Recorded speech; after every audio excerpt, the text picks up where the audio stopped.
বারবার মানুষের মনে প্রশ্ন ওঠে, এই বিশ্ব যদি তাঁর সৃষ্টি, কেন তাতে রোগ, শোক, মৃত্যু, অজ্ঞানতা? পশ্চিম এর উত্তর জানে না। বহু কঠিন সাধনায় এ প্রশ্নের উত্তর খুঁজে পেয়েছিল ভারতবর্ষ। ভারতবর্ষ তার সুদীর্ঘ জীবনে বহু জিনিস হারিয়েছে, যার ফলে বাইরে থেকে সে জগতের উপহাস্য হয়ে উঠেছে।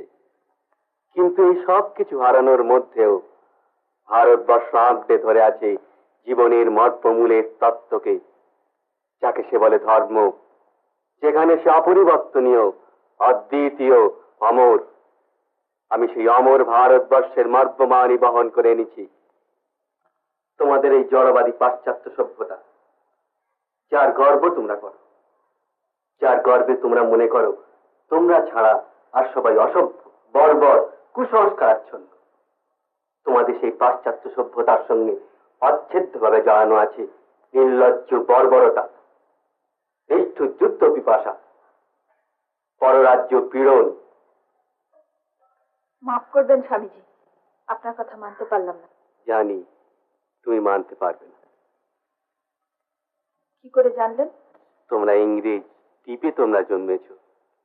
চারদিকে সাগরের জল তোমাদের দেশকে অন্য দেশ থেকে বিচ্ছিন্ন করে রেখেছে।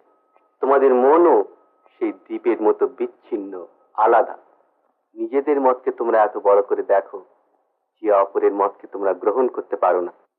আচ্ছা স্বামীজি, আপনাদের দেশে কি? সে তুমি কল্পনাও করতে পারবে না মার্গারেট। বিশেষ করে আমাদের দেশের মেয়েদের অবস্থা। তাদের অন্তর খাঁটি সোনা দিয়ে তৈরি, ত্যাগ আর সহিষ্ণুতায় তাদের জীবন গড়া, কিন্তু বাইরে তাদের জীবন অসহায়, অন্ধকারে ভরা।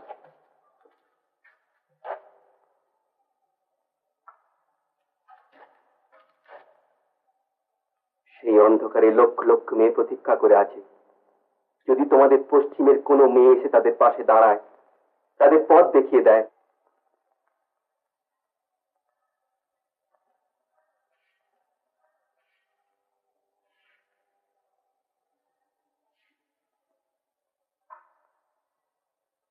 আমাকে কি সে কাজের উপযুক্ত মনে করেন? তোমার মতো যোগ্য মেয়ে আমি আর দেখিনি। কিন্তু তুমি কি ভারতবর্ষকে চেনো?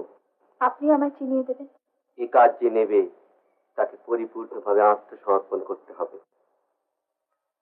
তাই যদি ভগবানের ইচ্ছা, আমি আসবো আপনার পাশে। আমরা একসঙ্গে কাজ করব, একই উদ্দেশ্য নিয়ে।